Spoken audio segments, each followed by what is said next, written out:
आप अभी फ्री बैठे हुए हो, कोई कामकाज नहीं है, बजाय कि आप मोबाइल पे चला के टाइम वेस्ट करते हो, आंखें खराब करते हो, 1-2 घंटा सवेरे इस समय का सदुपयोग कर लो और 1-2 घंटा सब शाम को बैठ करके, ठंडे में बैठ करके आप हनुमान जी का जप तप करें, अपने इष्ट का जप करें, अपने कुल देवी के नाम का जप करें, अपने कुल देवता के नाम का जप करें और इस समय का सदुपयोग करें, ताकि इस समय किया गया आपका पुण्य आगे कहीं पर काम आ सकता है। इस समय किया गया दान आगे कई जगह काम आ सकता है। तो इस समय पे जब आपके पास काम नहीं है, बाहर निकलना नहीं है, तो ईश्वर की आराधना में लीन हो जाओ, तो वो आनंद भी आपको प्राप्त होगा जो जिंदगी का आनंद होना चाहिए वास्तव में। कि ईश्वर आराधना से आनंद कैसे प्राप्त होता है, ईश्वर आराधना से शांति कैसे प्राप्त होती है और ईश्वर आराधना से परमानंद कैसे प्राप्त होता है। बजाय घर में झगड़ा करने के, शराब पी करके गाली देने के, भगवान की आराधना में लग जाओ, भगवान को समर्पण कर दो। अब मेरी सभी धर्मप्रेमी बंधुओं से पुनः निवेदन है कि आप खाली हाथ आए हो, खाली हाथ आपको जाना है, नंगे पैदा हुए हो, नंगा ही वापिस जाना है। शास्त्र यह कहता है कि जब डेड बॉडी को जलाया जाता है तो उसके ऊपर कपड़ा भी नहीं होना चाहिए, क्योंकि जैसा आया है वैसा ही उस भगवान को पंच तत्व में विलीन करना है। तो आपने जो इस जीवन में धन कमाया, संपत्ति कमाई, जमीन जायदाद आपके पास आया, भोग विलास किया, तो खाली हाथ जब आप थे तो भगवान ने ये जीवन चलाने के लिए आपको दिया कि जा तेरे को मकान की जरूरत है तो मैंने मकान दे दिया, तेरे को कार की जरूरत है तो मैंने तेरे को कार दे दी, फ्रिज की जरूरत है फ्रिज दे दी, एयर कंडीशन की जरूरत थी एयर कंडीशन दे दिया, घर की सभी भौतिकवादी चीज जैसी तेरे को आवश्यकता पड़ी मैंने दी। पर तेने मैंने जो चीज दी तेने इसका किराया दिया? आपने ईश्वर को किराया नहीं दिया। तो इस संसार में रहने का भी किराया देना पड़ता है। और जो आपने संसार को चलाने के लिए, जो अपने परिवार को चलाने के लिए, स्वयं को चलाने के लिए जो भगवान ने आपको दिया, उसका किराया आपने भगवान को वापस नहीं किया और नई संपत्ति आपने वापस की और मर गए। अरे कम से कम वो संपत्ति, जमीन जायदाद भगवान को अर्पित करके चले जाते कि भैया अब मैं जा रहा हूं, ये सब अब तेरा है, अपने बीवी बच्चों को मत दे जाओ।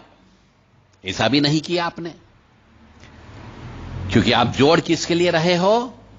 अपने बेटे बेटी के लिए जोड़ रहे हो, अपनी पत्नी के लिए जोड़ रहे हो। तो भगवान को आपने जोड़ करके जिनको दे जा रहे, क्या वो भगवान का किराया दे पाएंगे? नहीं दे पाएंगे तो उनके ऊपर भी दोष लगेगा और आपके ऊपर तो दोष लगा ही लगा, क्योंकि आपने किराया नहीं दिया। अब मेरे कहने का अर्थ यह कि किराए का मतलब यह है कि अपनी कमाई का 10% हिस्सा दान पुण्य में लगाना है। अपनी कमाई का 10% हिस्सा, वो 10% ब्याज मांगता है आपसे केवल, बस।